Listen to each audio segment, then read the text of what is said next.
Okay, I think we are good to start. So, good morning, everyone. Thanks a lot for joining in this co-working session. Just a quick context setting. I've been hosting these co-working sessions for the past 1.5 weeks or so. These are you have the same Zoom link for every day, every working day, every weekday in the entire month of July. You can dial in anytime. You can dial off anytime. I'm here to try and do three things. Number one, you can, if you have a feedback around SAP products, how SAP works with you, you can share that with me, and I can bring it back to the respective folks in SAP, because my role is to be your voice inside of SAP. Number two, if you have any questions which is not related to an OSS message, or which can be answered by OSS, which cannot be answered by raising an OSS message, or a question not about commercials or buying an SAP product, commercial aspects of buying an SAP product, I can help with everything else. Which is, if you want to find information, if you want to, if you have a query that you want to be answered, whether it is around licensing, whether it is around technology, whether it is around products, whether it is around you are given specific situations. So, for example, in the past week and a half, I've had customers who talk to me about their specific situation. For example, there was one customer who spoke to me about the fact that they moved to S4, and now they wanted to move completely away from the Oracle databases. They are currently using PI 7.3, which is out of maintenance. How do they go ahead from there to ensure that the integration and all of that work? Two questions around Fiori, two questions about how can I get my consultants trained about how to develop new Fiori apps, to where can I find information about services that SAP provides, to where can, what is the purpose of INDUS, how can I maximize my ROI on SAP investments by participating in INDUS, and anything and everything between. So this Zoom link will be open every weekday between 9 and 10. In between, we will invite experts like Ashish we have today. He's the first one. Thanks, Ashish, for agreeing to experiment this with me. It's an experiment till end of July. And if I get feedback from participants that this is working, this is helping them, and this is something that I'm more than happy to host for a much longer period as well. Having said that, I'd like to hand it over to Ashish to take us through the fundamentals of SAP licensing, and he'll take about 30 minutes or so to share the slides that he has presented, and then we have an open Q&A. Whatever questions you have, please put it on the chat so that I can kind of be the curator. I can combine different questions and try and make sure that we get to as many questions as possible in the time that we have today. If that is all okay, maybe Ashish, you can start. Meanwhile, everyone else, if you can just put in your name and company name on the chat so that we know who is participating, and we also have some context from that point of view. Thank you. Take it away, Ashish. All right, Mukesh, thank you so much. Very good morning to everyone. I hope you all are safe and eager to go out as soon as possible, right? I think I'm sitting in Bangalore, and the things looking very nice right now. I think the weather is good. The lockdowns are lifted up. So we get some opportunity to go out, have those oxygens coming inside our lungs. So things are going nice. And I really hope the same is going with you and your family as well. To start this session, I think we kept the agenda very, very simple for you. We wanted this session to be very interactive, right? So this will go on for 30 minutes. The slides which I have to present. One, I will talk about the licensing model. Second, I will go into the use of SAP software that will cover your indirect taxes as well. I will also talk about the SAP Global License Audit Service Portfolio. So that is, audit is not just the portfolio Glac organization carries. Me and my team, not only me and my team in India, but globally, we have all these services available for customers that I will introduce to you. And few confusions, I think I heard that you had with respect to the RISE with SAP and the FU users licenses, but I think we will utilize this session to clarify all your doubts on those lines as well, right? So I'll take you to the next slide, and that is on the licensing model. There are three ways we license, right, SAP product. One is the perpetual. You are all aware. I will not get into too much of details of it, but this is something perpetual model is you invest on one-time licenses and pay the annual recurring licenses like your SAP ECC. Then you have subscription model, which talks about all your term licenses. Normally it ranges from 3 to 5 years. Rise with SAP is something which is subscription model. And on the third side, you have a consumption-based model, which are again the payment based on actual usage. Right? There are a few examples like SAP Ariba, and on the subscription model, as I said, Rise with SAP and S/4HANA as well. Perpetual, I already mentioned, it is on-prem, it is your SAP ERP. So there are three different ways these licenses are being licensed. Now, Manish, you have a question? Manish is raised. Okay. No, so you just go ahead. Manish, okay. You can just put your questions on the chat so that we'll take it up. No problem. Sure. All right. So this slide, I think if you have attended my earlier session, this is not new. But why I kept this slide, this is still important and important to understand even if you move to cloud or you remain in on-prem or you have a disruptive kind of architecture, few modules on the on-prem and something going on the cloud business side. Indirect access will remain the same. Whenever any non-SAP application is making any kind of transaction, okay, to your SAP digital core, indirect access will come into picture.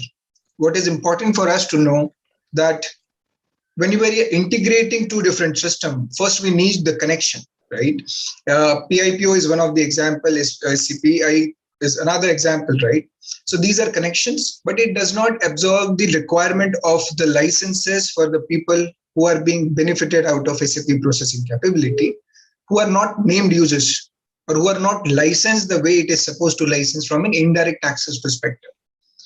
So what are the options available? Either you can have named user for those users who are on non-SAP application and using SAP software, or you can move to a digital access journey. I'm sure you all are aware of the new document-based licensing. So use can happen by any ways, right?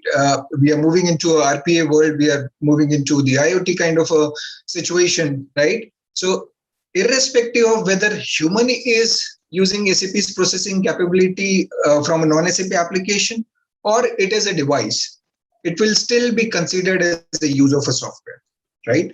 So this is how it is. Use definition is not changing. Your indirect access policies are not changing. It will remain as it is.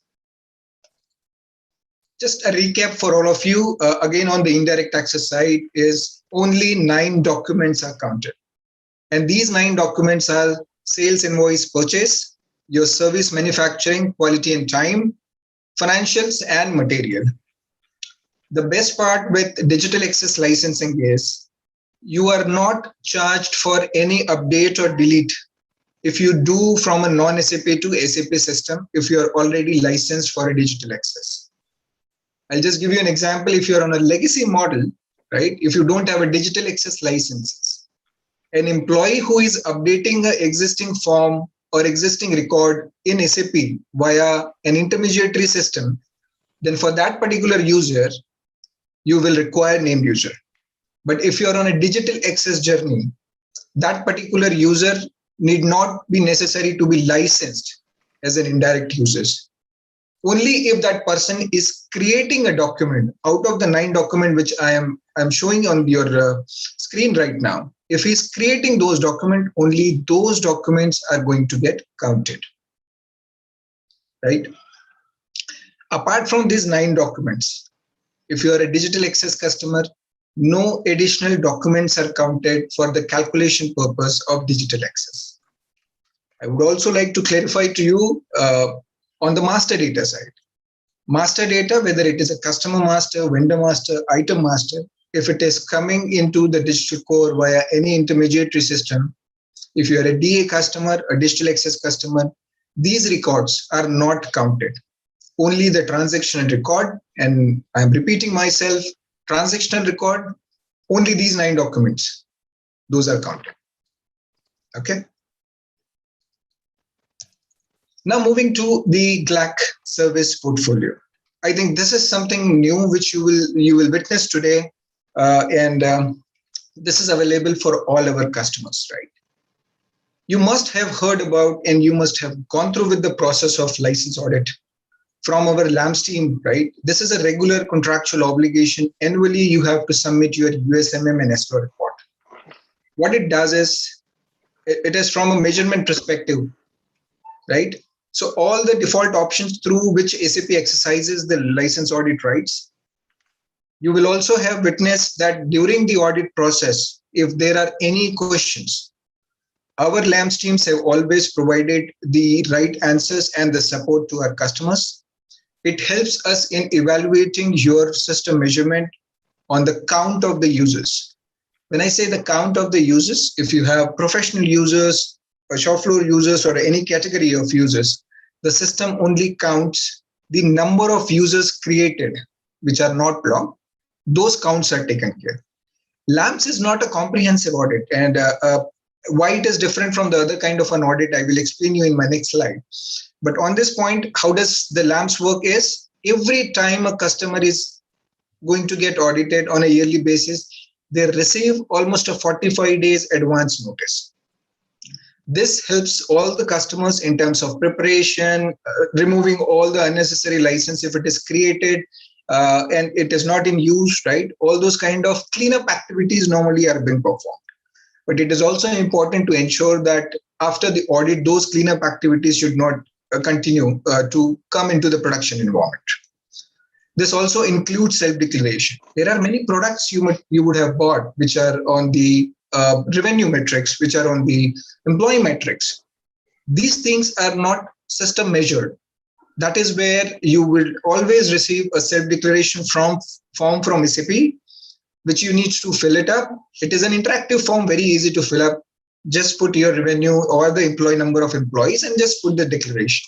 I think that is how the whole LAMS audit process gets completed. And what is that is for you as a customer. So you can run that system, USMM and SLO by yourself. But when you are sending this information to SAP, we do all kind of a measurement in terms of redistributing the licenses. If you have configured more in the lower category license, but you have unutilized higher grade of license, we automatically redistribute.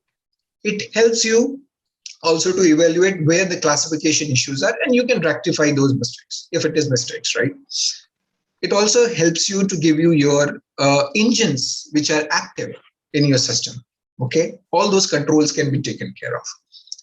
After every license audit services, which is LAMS services, a closure note goes to the customer representative stating if the audit process is completed or not. It is very important process, and it is for your internal records also. Once you complete the audit process, there is a closure note comes to you. If there are issues in terms of the overusage, the local license compliance manager will get in touch with you for its regularization. So that is how the LAMS process works. I'll move it to second services, which are the enhanced audits. Earlier, it was called on-site audit. Due to COVID, it has been conducted remotely at this point of time. By the name itself, when I call it as an enhanced audit, it is a comprehensive study of your SAP landscape. It not only takes care of your count of the users, but it also takes care of all the licenses and the cross usage of those licenses. It also takes care of the indirect access licensing, and if there is any deviations there. It also takes care of any applications if you have, okay, SAP applications, how it is measured. But the whole process is not only audit. We advise our customers to take proactive measure. We put all those recommendations in our comprehensive report of enhanced audit. The enhanced audit also consists of the alternative licensing model also. So whenever if you have already gone through with an enhanced audit with SAP, you would have witnessed the kind of report SAP produced. And that is a wonderful system measurement report for you to showcase it to your IT organization, right? How you are doing it. So from a perspective of how it works, I think there always a planning. We do a debriefing call before we get into the system, and all this data collections are done in conjunction with the customer's team only, right? All our audits, enhanced audits, are GDPR compliant. We don't take any kind of information with respect to the users, right? And before you send any information to SAP, it is first validated by your own organization. So there is a there is a data validation process, there is a customer validation process, and after that only there is a closure. What you can expect from this particular service is a completeness of a complete understanding of your SAP architecture and the landscape, right? So this is all about the enhanced audit. This is customer measurement service. We call it as CMS services. This is a very newly launched services, and it has nothing to do with SAP audit, right? It is basically a collaborative approach where we want to work with our customers, whether it is remote or on site, but it is again a measurement service itself, right? Like in a case of you want to move to from ECC to S4HANA, you want to move to on-prem to cloud. Now, as a customer, you want to know your utilization, you want to know the shelfwares, you want to know how you have done from an audit history, what is your consumption ratio. Here as the team comes into the picture, who will talk about not only your early audits, your consumption style, your current utilization and the deployment in the SAP landscape, but it also talks about how the mapping will happen to a new technology, that is either S4HANA or to RISE with SAP. How it works is, again, we send a notification, but this is first come, first serve basis. This is a very extensive exercise where we need to go, right? So we do send notification. Again, we get into a very collaborative mode with customer to understand what is their requirement, how they have deployed. We do that execution, and the measurement validation and customer validation goes exactly the same as a regular practice from a measurement perspective, and it get a closure. At the end of this services, right, you will have a complete chart of your utilization, your shelfwares, how that is going to look into the new technology which you want to adopt. So that flavor also you will get. So that is how the CMS service works. Very limited number of services we are doing, at least for this year. So as I said, it is first come, first serve basis and depend upon the availability from a resource perspective. Digital access, I think not new, but it is important for me to highlight to you.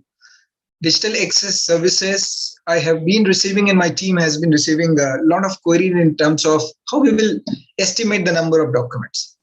So see, if you have already deployed non-SAP applications which are connecting to digital core, there are nodes provided which you can run in your system.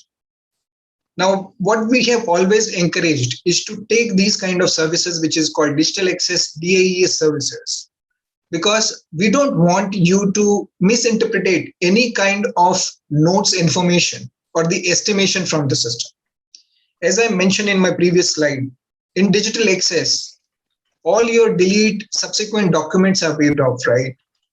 We don't want you to get confused in terms of estimating it in a very near to the estimation. That is where the technical team comes into picture, right? They again come and talk to you. Only thing what we require from your side is fill up a form, okay? Whenever the team gets engaged, tell them what are the technical users which you are connected, right? Only those technical users which are doing the bad job or the RFC connections, those estimations are taken. The estimation report is discussed jointly with the customer so that any duplicate things can be avoided, and a final DAES report is submitted to you. On that particular report basis, you can take a call whether you want to move to digital access journey or you want to continue to be on a named user side, right? So that is kind of a report which you will get. The other kind of service is a license advisory services. License advisory services talks about, we have a lot of feedback from INDUS as well that you want to understand what is your contract, where are some special clauses, if there is any, what is that particular material does.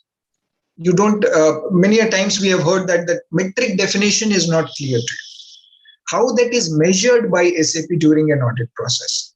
See, the whole objective is to enable our customers to self-measure. We are moving from an on-prem world to a cloud world. Well, the cloud tool will have automatic self-controls, right? Whatever best it can. But at the point from this transaction perspective, we want you to get enabled how to measure your own system, right? Audit is a regular activity. I think it is something I spoke about. But at the same time, you all have your KPIs to meet, and we all want to remain in compliance with any software contracts. So that is this LAS comes into picture. How it is different from the CMS activity is LAS is not very comprehensive. It can be limited to scope, right? But what we want to do in this service is to ensure that you understand each and every metrics of the licensed software you have in your organization. Okay, and take a necessary call. What is important? Utilize all your on-prem or a cloud extension policies, right? We want you to have the licenses, which is absolutely required. We don't want to keep shelfware with you, right? So that is the objective of this LAS. This LAS also includes your indirect access learning session where the local license compliance managers will talk about all indirect access. We can talk about your specific scenarios, what you have in your existing landscape, and a LAS report can represent not only your indirect access, but also the current measurement, right? LUI. LUI is something which is license utilization information.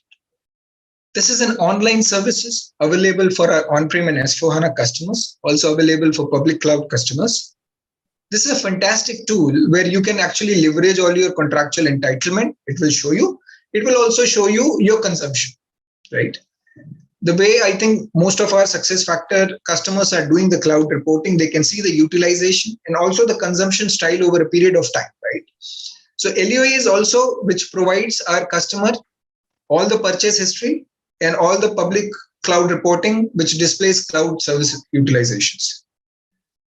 There is a link which I will share with you. If you have already logging into the SAP License Audit Support Portal, you will find this information very crystal clear. All the videos are available for you to just go through. Fantastic presentations are there. So I will share that link once we finish this particular session. So LUI is something which I will encourage you to utilize. It is just a one-stop shop for you to understand all your licenses. Okay, that is all about the Glac services and the portfolio which we are offering. The next session, which is on the Rise with SAP, and with this slide, this will be the end of the presentation, and I will open the forum for questionnaire session. Rise with SAP is on the. I'm sorry. Okay, this is basically has a licensing which is different from. Different calculation from the earlier way of license. It has made life more simple for customers, right? In terms of having that utilization of usage. What it says is it means the correspondent number of employees who are authorized to access the software, okay? And its capability by a matrix which is called full usage equivalent. So what do you need to buy? You will not buy different category of licenses. You will buy FUE as a one-line item. Okay, that is the enterprise management. Once you buy, you get an entitlement which is of a license material FUE. And this one unit of FUE can be distributed, right? Can be distributed with multiple different other types of licenses. It can be your self-service user, it can be your core users. 3 category of users are only available. To make life more easier, right? One full user is called advanced users, right?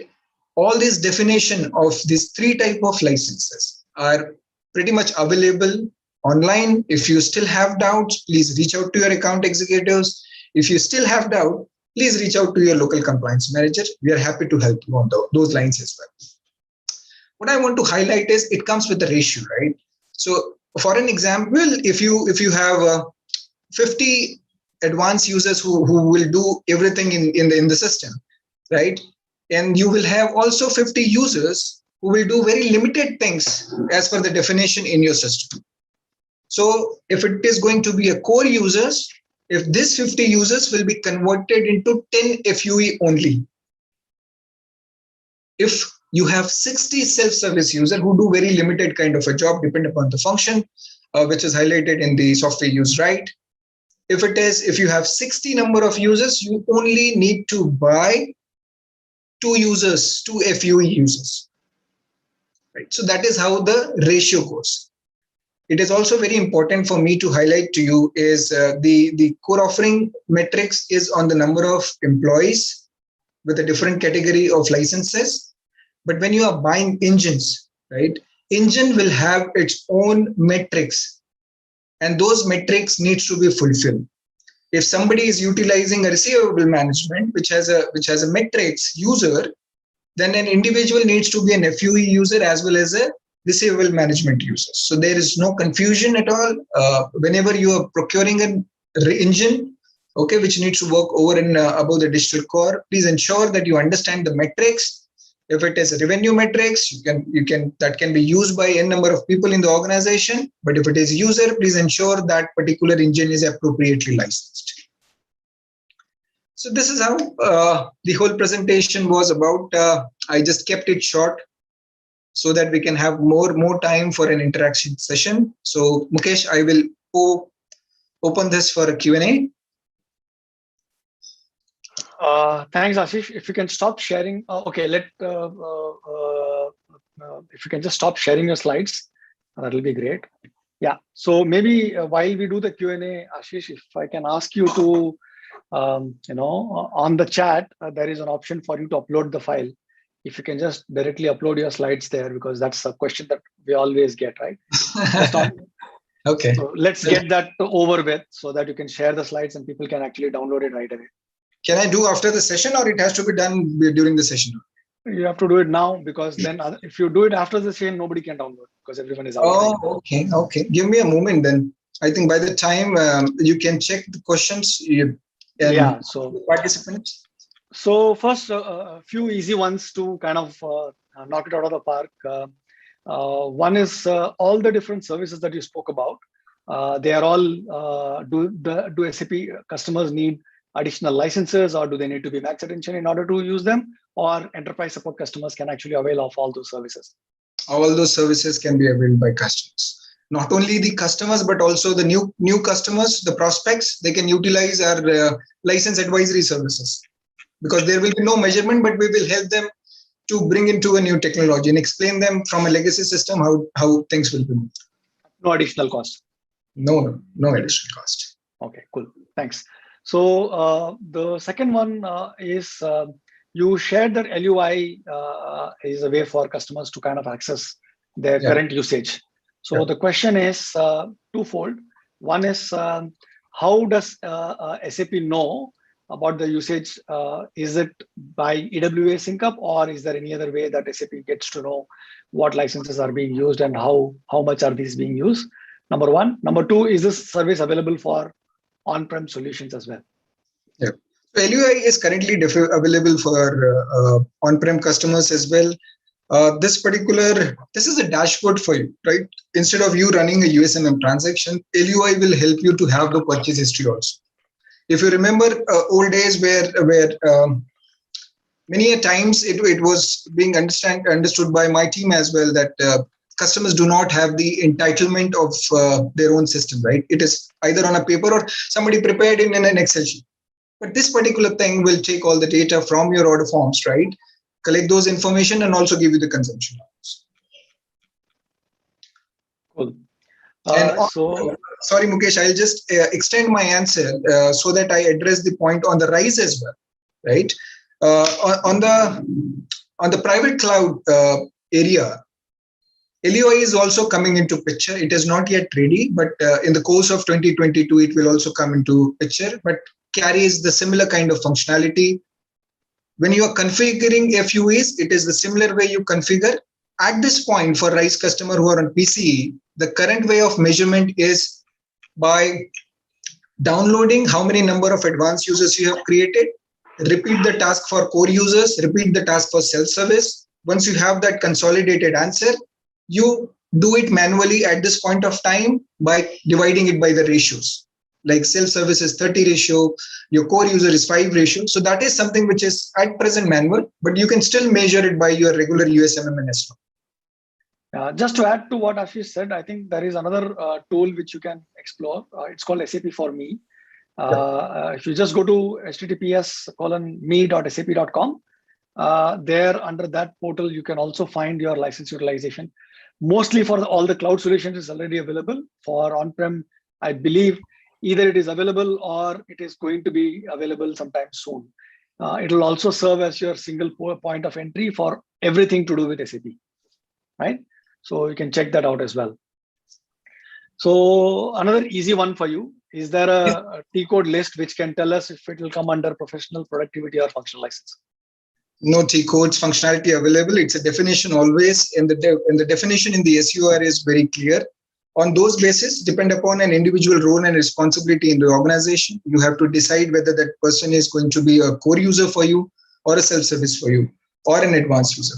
On those basis, you have to decide. Another easy one. We have a DR, which is currently. I'm sorry, why are you referring every question to be an easy one? All of them are easy, yeah. All right. Straightforward answers.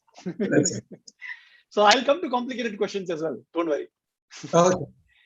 So the question is that they have a DR which is currently used only to safeguard data and not in active to active state. Suppose if you want to bring up the DR server when our DC server is down, two questions. One, do we need additional licenses when we want to bring up the DR server to do test or do some transaction until we bring up our DC?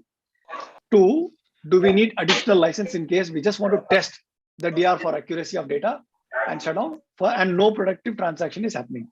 Currently, they have Oracle as the database and running on ECC 6.0. I will require that question to be repeated. Is it there on the chat? I will have to refer. Yes, it's there. Okay. So basically, from a disaster recovery point of view, they have a DR system. Okay. And if something happens to their productive system, they have to bring the DR up, right? So in order to do that, is there any additional licenses required? No, I think we have to go by the functionality of the DR. I don't think any additional indirect access or any other kind of a licensing is required. Yeah, okay, cool. Because that is what the functionality of the DR is all about. Yeah, true. So thanks a lot for that. Okay, so this I have already answered. This has also been answered. Okay, so is indirect license needed if we are creating document via batch process, example SFTP? Yes, absolutely. Anyway, synchronous, asynchronous, FTP, online, real time. If any document is getting created inside digital core via any intermediary system, it will require licensing. It is up to you as a customer to decide whether you want to move to a digital access kind of a journey, which is a document based, or you want to remain in the user based licensing for indirect access. Thanks. I just realized that we have one of the INDUS board members and also the person who's part of the license council on the call. Chandar, would you like to quickly say a couple of words before we move to the next question?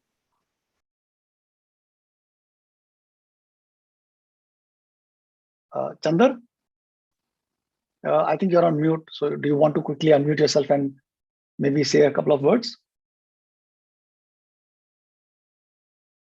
Okay, so I think there is some challenge there. So whenever he comes back, maybe we'll ask him to do that. Meanwhile, we go to the next question. If you are creating a document that is not listed in the 9 documents that you presented, for example, a project system document, does this need a digital license or is this allowed? Okay. 9 documents comes into picture only when you have licensed digital access, right? I'll just give you an example, and don't quote me anywhere. I went to a bar, ordered so there is an offer going on. With one bottle wine, I'll get a paneer tikka and a chicken tikka. I can't ask, and these two things are free with that wine bottle, right? I will have to buy that bottle to have the access to those two dishes. I can't only just order, okay, that was free and give it to me. The same way, the digital access licensing benefits comes only in picture when you have that particular entitlement in your landscape. You have to procure some bit of those licenses. Not necessarily the complete landscape you might have on the indirect, but if you have that particular line item as a digital access in your SAP contract, then any update or any delete is not counted. And any document which are created outside this 9 document, those are also not counted. But if you are not on a digital access journey, every interface which you are having, irrespective of what type of document the person is creating, that requires named user. Okay. So here is a bit of a long question, and this is not, so they say that there is a customer who has 300 employees. Okay. And has 125 SAP licenses, named licenses. Okay. But for the rest of the 175 users, they want to use only HCM Fiori apps for managing leave management and travel expenses and approving that. So, and they want to do this only in as for HCM Fiori apps only. They don't want to go to SuccessFactors or whatever. So what license do the client need to have to buy for those 175 users? Yeah. So Fiori is an extended GUI, right? It needs to have a backup licenses. So if I am given an access to Fiori, it is only so that I have a simple GUI for my business related transactions only, instead of directly logging into the digital core. So for every individual who is going to get access to digital core, okay, for putting leave or travel, or maybe we're looking at their payrolls also, okay, it requires licenses. It can be ESS, it can be MSS, it can be anything else. Okay. So the next question is, do we require indirect licenses if we are updating invoice by adding IRN and e-way bill via API? Okay. From a GST perspective. Okay. For IRN, no, nothing. It's coming from a government portal. Only the person who is uploading and downloading those files required to be a named user, either a communication user you can also have, but normally the finance guys does this. So they are normally the named users in the system. Okay. Those updates are not charged. Thanks. I think there is a question around how can we calculate digital license? You said there is a service that they can use, which will tell them at least in terms of how much digital user license they require. Yeah. Okay. I think I will encourage that so that everybody, I think every customers, the whole objective of this service is to have the right type of licenses with you. When I talk about estimation, the estimation cannot be deviation of 80-90%, right? We don't want you to be over consuming, not over consuming. We don't want digital access to be shelfware for you. Your requirement is 1 lakh, but you are procuring 2 lakh documents. Not necessary. So it is important that you buy a very near to your exact level. Okay. Thanks. So there's a question which says that our customer and sales teams want to only see the data like stock, material price, statement of accounts through non-SAP platform. Yep. Is there any additional license required? If yes, kindly provide the type of licenses. Okay. So in that particular case, if you're providing that information, one more thing I would like to clarify is from a digital access perspective, when you are exporting the data or you're extracting any kind of information from SAP Digital Core, then there is no additional licenses. The only thing which you need to be careful is that information is extracted as a scheduled job. It should not be a real-time capture of those information. So I cannot write, I cannot call SAP Digital Core from a non-SAP to provide me an information, right? So if that extraction is not happening on a real-time basis, it is scheduled, then it is fine. But if SAP system is giving you the real-time information based on the query you are writing, okay, then it will require a named user. And when you extract data from SAP BW, Open Hub licensing is something which you need to look for. So from BW, from ECC, nothing is required. From ECC extraction, if it is not real time and not based on anybody's query, it is fine. No additional licenses. In case a purchase transaction flag is only updated in basis in SAP based on a certain trigger from a third-party system, then does it count under digital access licensing? Okay, so first, let's understand whether it is an indirect access. So it will not definitely relevant for a digital access licensing because it is just a tick mark or a flag, right, to initiate that purchase order. But when you are on a legacy model, with that action, your system started processing the data. So that requires licenses, named user license. So this we have covered. Is there a tool available for computing the actual licenses being consumed by SAP by the client for various SAP solutions, including indirect licenses? Correct. So for as I said, LUE is something which is available for on-prem and as for an on-prem customers and public cloud as well. For PC, it is under development. You can definitely see all those licenses which are measurable from users to digital access as well. Because when you are into cloud, the system will automatically run those engines. At this point, if you're on a ECC model, digital access estimation you have to done manually. That is via the note which we have provided, or take the services. That is what I highly recommend, so that there is no interpretation issue afterwards. And for your regular users, you use your USMM and SFAR. So there is a question on the RISE with SAP licenses that you shared. On the cloud licenses that you had shown in the last slide. Is the ratio shown for FUE applicable for traditional SAP licenses? 70% of our professional users are actually limited professional users. How you have arrived to that point that they are actually a limited professional users? So if you have configured them as a professional users, you have allowed them to do transactions beyond their limit. So that is something which you need to be careful. First, reclassify those users as per their business role. And then these LPUs can be limited professional users, can be either a self-service user, or you can have them in the core users type. But for that, you need to take any of the services so that we can understand your system far, far better. And mapping make things more easy for you. Okay. No, in this case, actually, we had no opportunity to have a limited professional users. We had to buy professional users licenses, which is costly. But what I was saying that in most of users are actually limited professional types. So I wanted to know the kind of licensing what you have shown, whether it is applicable for us or not.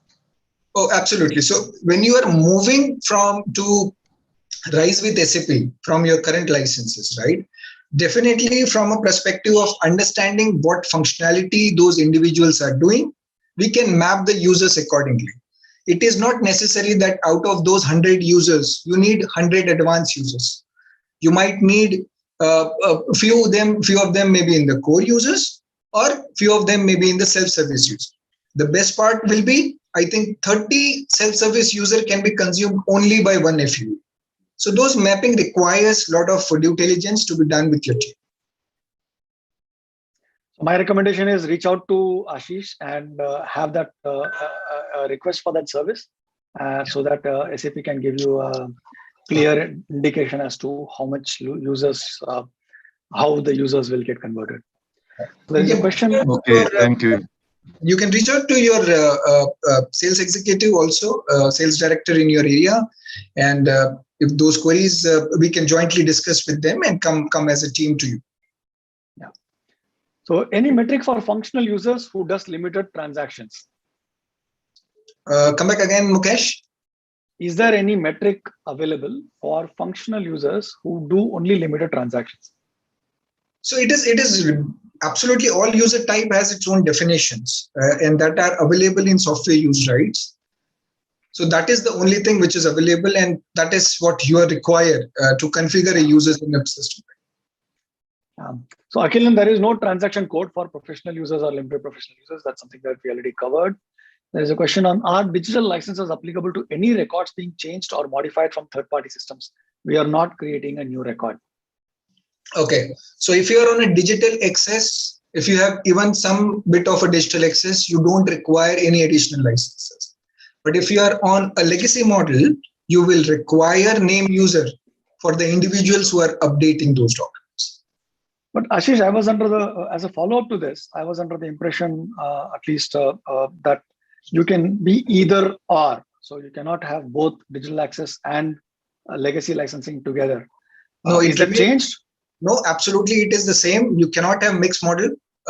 If you want, I can clarify that answer again. What I'm saying is, if you are a digital access customer, then those updates which are coming from non-SAP will not be counted for digital access at all. But if you are not on digital access journey, any updates done by individuals from a non-SAP application requires named user.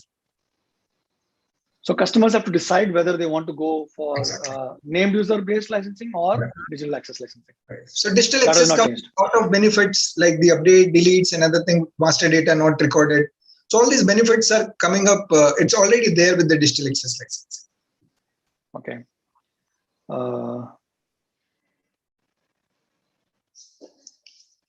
Saravanan, I think you'll have to probably ask a question a little more in details. How does a service users to connect to digital core for specific purpose license? I'm sorry, I didn't understand your question.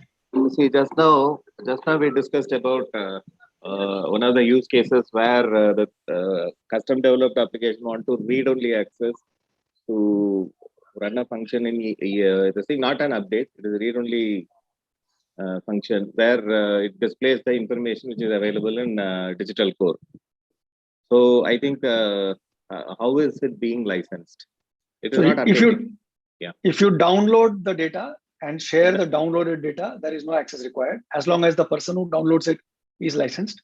But if you give access to them, saying that if they want to do, let's say for example, there is a stock report and they want to check a particular item whether the stock is available or not. So there is a back and forth, a query. Then the person who's doing the query will need the licenses. So it is kind of a SOA. Basically, customer gives a custom developed portal where he gives the selects the date range, and they wanted to see the SOA. So there is a business function which is running at the BAPI, running at the back end, and then showing the result, and then producing in the thing. It is only read only. That is what. It is not interactive. It is one time it fetches the data and displays. Yeah. So if it runs automatically on a schedule basis, no problem. So I understand. You bring the data outside on a scheduler, there is no license implication. If it is a real-time query, just wanted to display the data. It's still required. License is still required. What kind of that user? That is what I meant by service user, which is normally used in OS parlance.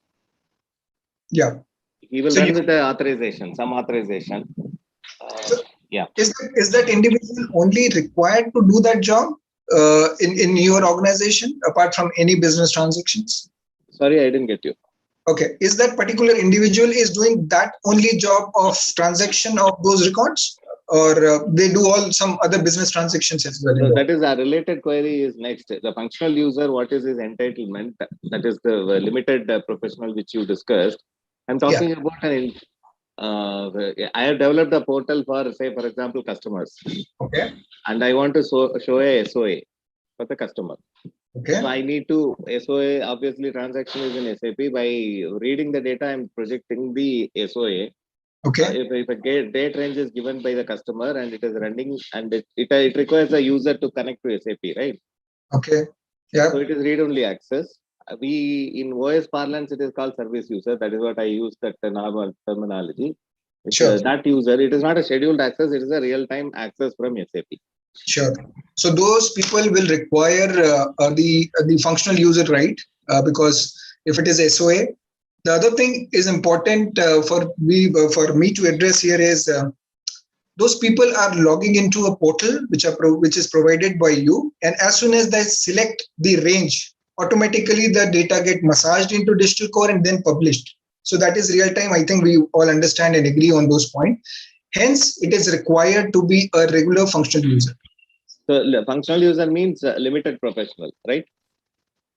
So it is the only SOA. What are the data consist in the SOA? What we need to understand, we need to look into your limited professional user definition, what you already have.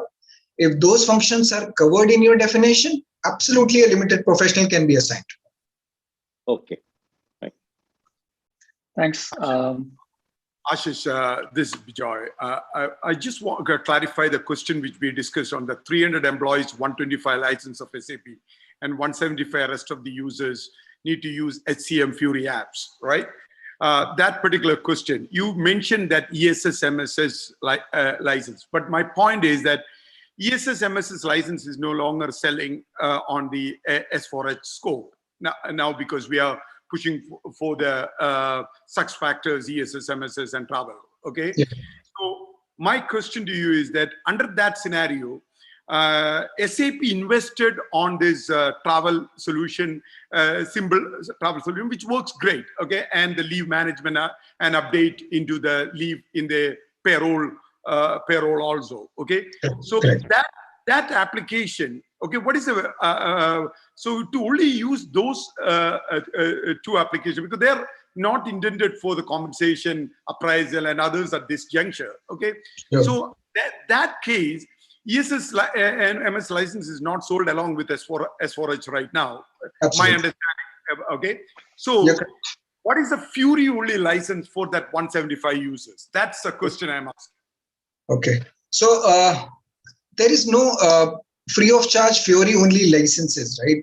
You need to have that package, either a success factor or the HCM additional component to be used by those additional 175 users. What I would recommend is if we can have Mukesh, this particular question in a very specific detail of how it is, how customer wants to put those 175 into records and what kind of transaction they will do or view. If that information can be made available to us, I think from an application perspective, from its usage perspective, we can have a single answer for all the INDUS members. Exactly, Ashish, because there is a reason why SAP built those solutions and it's working great in the Fury only. And they need only HCM Fury apps only. Those 175 users need only HCM Fury apps and they won't be given any additional professional or functional or service or productivity or whatever we call self-service and access. Only HCM Fury apps. Yeah. Absolutely. No, your point is taken. What I'm looking for is some additional information so that the right kind of resolution can be and the solution can be provided to you. Thanks a lot. Thanks a lot. Thanks. I'll take a pause. I can see Mr. Vijay Sethi, who's the INDUS chairman, who joined the call as well. Maybe if you want to say a few words, Vijay sir. You're on mute, I think.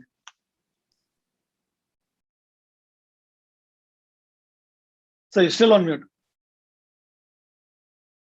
Okay. Yeah, hi. Hi, Ashish. Hi, Mukesh. How are you? Hi, Vijay sir. All good. Thanks.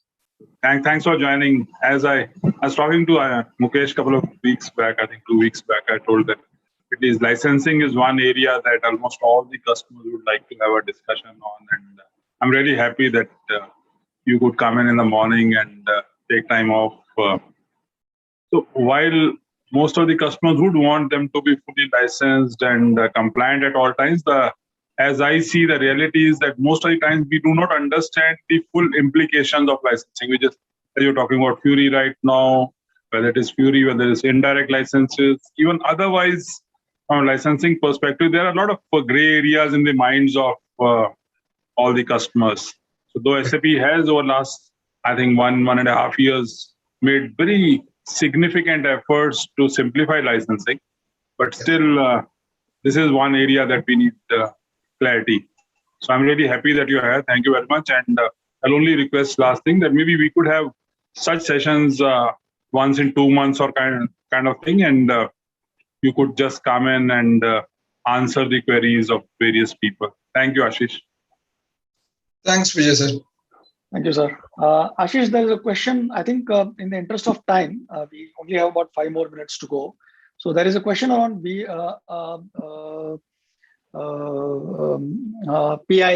or CPI, right? So are there, if they integrate using PI or CPI to a non-SAP system or other SAP system, what kind of licenses are required? And how is PI or CPI licenses measured? Okay, so PI is basically on, I think some customers have core or CPUs. So there is a measurement methodology available on the portal. So you can easily see that how it is measured. On the CPI, again, based on its metrics. But even if you have PIPO in your environment, you will still require the right type of licenses for your non-SAP application users. Okay, so there is a question. My question is that whether PI licensing is applicable for SAP systems, let's say CRM, BI, and I am integrating with S4HANA. Yeah. Whether PI is applicable for that or it is only for the external systems. So PI is, you can use PI by writing those algorithms for your SAP to SAP and SAP to non-SAP as well. That is the extension we came from XI to the PO journey. So you can have PI for your internal integration as well with SAP and also with external. That I can have, but for, let's say, think of I am using only SAP systems and integrating them. Yeah. For them, is PI licensing is required? Absolutely. This PI is only used for integration, right? So if you need to integrate anything, the PI license will be required. Or if there are any other middlewares available which can suit the functionality, I think there is something which you can think of. But PI is basically for your, if you're connecting only SAP to SAP, then there is no indirect access licensing required for that. It is just the PI licenses metrics you need to fulfill. No, actually, why I'm asking that we have PI licenses, but at times I came to know from SAP folks that this is not required if you are doing within the SAP system. So that is why I wanted to clarify. Can I take the opportunity to kind of answer to this question? See, SAP to SAP integration can be done in multiple different ways. In some cases, there are standard pre-built integrations that are available. For example, if you want to integrate S4 with SuccessFactors or S4 with Ariba, there are pre-built integrations available that you can use. In that case, you don't need any PIPO or any middleware from that point of view. But if you decide for whatever reason that you want to use a middleware to connect SAP to SAP systems because of whatever reasons, if you use that, then you will need a license for that. And as long as you have licensed it, and if you decide to use it, that's no problem. But understand that PIPO is like a pipe. So you are licensing the pipe through which the data passes. But on both sides of the pipe, you need to have licensed users in order to be fully compliant. Just keep that in mind. So Mukesh, can we take this last question? I think it's a very good question, the last one. Is it possible to convert SAP user license type into a digital access type? The reason I say this is when you are having a user already licensed to cover your indirect access, digital access DAP program is currently going on, which is a digital access adoption program, and it is extended because of our SAP user group like INDUS. It is extended till 31st of December 2021. With that program, what you can do, you can convert this named user who are exclusively you have bought for indirect access, and then convert those users to digital access licensing. It does not have a one-to-one mapping. What it has is a commercial mapping. You get the financial credit for those licenses, named users, and you adjust those in the digital access licensing. Thanks, Ashish. I know that we couldn't get to all the questions. I'll try and see if I can get answers to those questions. As I said at the start of the session, this is a daily Zoom call that I host between 9 a.m. and 10 a.m. Even if you can't Ashish, I think you'll need to upload the slides again, please, while I kind of conclude the call, so that everyone who joined later can also download it. Okay, I'll just. So every day between 9 and 10 a.m., I host this call for the month of July, every weekday. So you can join any of these calls, and we can have a conversation. It can be around licensing. It can be around any other topic that you have. A lot of these queries are questions that I can answer as well. And if there are questions that I can't answer, I can always ping Ashish, and he's pretty fast in terms of his response. And if he's available at that point in time, we can also pull him in that specific call. So at any point in time, if you are free, 9 to 10, please do join in. The link to the daily Zoom calls is exactly the same link that you used to join today. So the same Zoom meeting will be used for all weekdays between 9 a.m. and 10 a.m. I've also requested the INDUS board members to join whenever they can. So ideally, we have at least one or two, one board member joining in almost every weekday as well. We've had even today we have Chandar on the call as well. So Chandar, if you can unmute yourself and maybe conclude the session, or I can do that as well. Chandar, I'm kind of putting my email ID on the chat as well, in case if you think your question did not get answered. Please drop me an email or join the next session, and I can try and help answer your query in that session, or maybe even get it replied by Ashish or someone from Ashish's team. So Chandar, are you still there, or I think he's not around.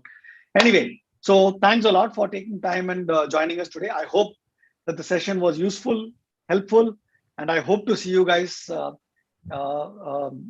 sometime in July again in these co-working sessions. I also intend to invite some other experts like what we had today with Ashish. If you have any suggestions in terms of whom should we invite from an SAP point of view, you let me know, and I'll try and see if they can join us on one of these days for this co-working session as well. One person that I have in mind is to invite the person who's responsible for partnering or working with partners, so that I know that there is a lot of feedback from a partner engagement perspective as well.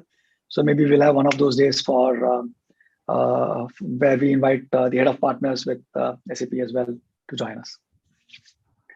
So thank you so much, and talk to you guys soon. Take care. Thank you. Thank you. Stay safe, please. Thank you, Ashish. Thank you. Thank you. Thanks, everyone. Thank you, everyone. Thank you. Thank you.